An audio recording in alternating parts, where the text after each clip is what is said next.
ইয়ার কি পেয়ে গেছে? বেতন মমতা দেয় আপনাকে, বেতন মমতা দেয় আপনাকে।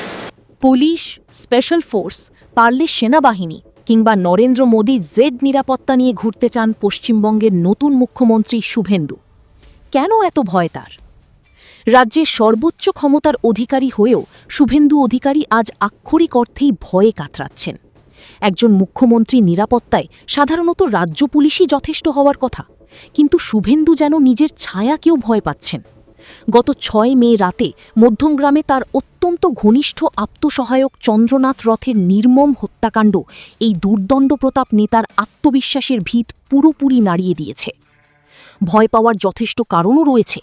গত 1 দশকে একে একে খুন হয়েছেন তার অত্যন্ত ঘনিষ্ঠ 3 সহযোগী, প্রদীপ ঝা, শুভব্রত চক্রবর্তী এবং পুলক লাহিড়ী, যারা শুভেন্দুর রাজনৈতিক উত্থান ও অন্ধকার রাজনৈতিক কৌশলের নিবিড় সাক্ষী ছিলেন।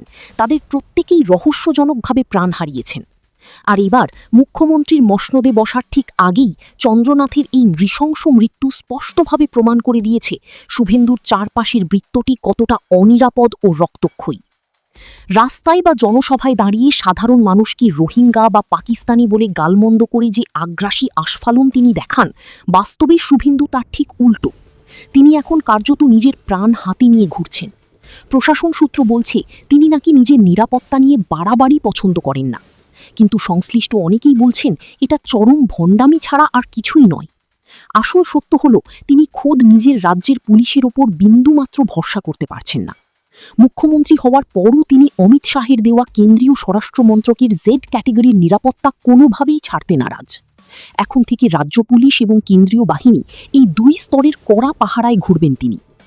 যিনি ক্ষমতা পেয়েই গোটা রাজ্যকে ভয়মুক্ত করার গালভরা প্রতিশ্রুতি দিয়েছিলেন, তিনিই আজ সবচেয়ে বড় ভয়ের শিকার। ক্ষমতার মসনদ হয়তো তিনি পেয়েছেন, কিন্তু এই ধারাবাহিক লাশ আর রহস্য মৃত্যুর আতঙ্ক তাকে প্রতিটি মুহূর্তে তাড়া করে ফিরছে। বুলেট প্রুফ গাড়ি আর বন্দুকের নলের নিশ্ছিদ্র ঘেরাটোপে বন্দী এই নতুন মুখ্যমন্ত্রী প্রমাণ করলেন দম্ভ আর ক্ষমতার আস্ফালনের আড়ালে লুকিয়ে থাকা মানুষটি আসলে কতটা দুর্বল, নিরাপত্তাহীন ও ভীত সন্ত্রস্ত। জাইমা রুমিন, নিউজ ডেস্ক।